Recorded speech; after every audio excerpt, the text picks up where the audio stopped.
Alors, l'hypnose, c'est une magnifique discipline qui permet de faire quelque chose qu'on fait naturellement, tous, chez soi, figurez-vous, ou n'importe où on est.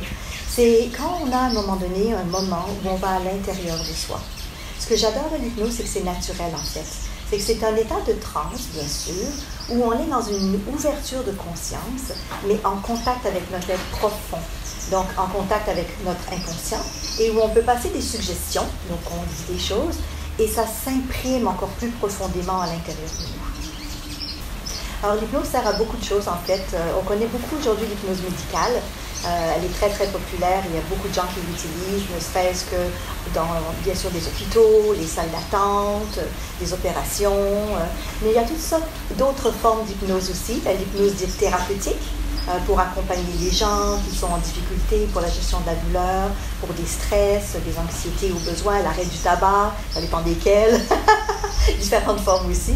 Mais aussi juste pour la gestion du stress, pour se calmer, pour se relaxer. Et les gens ne pensent pas à ça, mais aussi pour les sportifs. Donc, pour rentrer à l'intérieur de soi, les managers, pour avoir plus de créativité, plus d'idées, pour se centrer, pour s'équilibrer, pour à la maison, au lieu de crier sur les enfants, une petite session d'auto-hypnose, pour s'aider, même pour les jeunes, pour faire en sorte qu'aux examens, ils soient moins stressés, qu'ils aient plus de facilité à apprendre, qu'ils ont plus de concentration. En fait, c'est tellement vaste. Moi, je poserais la question plutôt, pourquoi ne pas faire de l'hypnose? Parce que c'est utile pour tout dans notre vie. Alors, ça fonctionne de la manière suivante. C'est qu'on a notre conscient, donc je vais faire comme avec deux mains, qui est évidemment notre rationnel, notre mental, et à l'intérieur de nous, notre inconscient, qui lui fait en sorte d'amener plein de forces et de solutions qu'on a déjà à l'intérieur de nous, mais pour toutes sortes de raisons qui, des fois, ne sont pas manifestées parce que notre conscient prend toute la place ou lui laisse la possibilité de s'exprimer. Je ne sais pas si tes auditeurs savent sûrement ça, mais des fois qu'on part, quand on a un petit moment de détente ou de méditation ou de relaxation, c'est là qu'il y a des idées qui viennent. Ou qu'on va faire une randonnée ou un sport. Tout d'un coup, on avait une idée. Ah tiens, j'ai une idée par rapport à ça.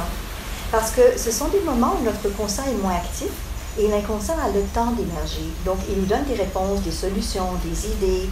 Donc, c'est comme ça que ça fonctionne en fait. C'est de donner un espace à l'intérieur de nous pour se connecter avec soi-même et avoir vraiment des réponses de notre être profond. Alors, l'auto-hypnose. Premièrement, lorsqu'on veut faire de l'hypnose pour soi, on va mettre en place ce qu'on appelle des fusibles de sécurité.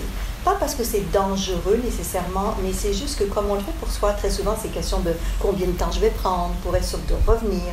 Parce que figurez-vous qu'on est tellement bien dans cet espace-là que des fois un petit 5 minutes, c'est pas suffisant. On voudrait y rester plus longtemps. Donc, des fusibles de sécurité. Exemple, que je revienne après tant de temps. Que si jamais j'avais une pensée perturbante, parce que des fois ça peut arriver, que je la mette de côté. Pour l'instant, je la reprendrai plus tard. Ou carrément, je la mette à la poubelle si elle ne me convient pas. Donc, l'auto-hypnose permet d'avoir un instant de contact privilégié avec toutes les solutions et les ressources qu'on a à l'intérieur de nous pour faire en sorte que dans n'importe quelle situation où on ne sait pas trop où on va, quelles décisions on a à prendre, on n'a plus d'énergie, de vitalité, ou aussi pour la santé, pour le mieux-être, où on peut puiser à l'intérieur de nous des forces, mais aussi des solutions, des idées, vraiment, qu'on peut remettre en pratique par la suite.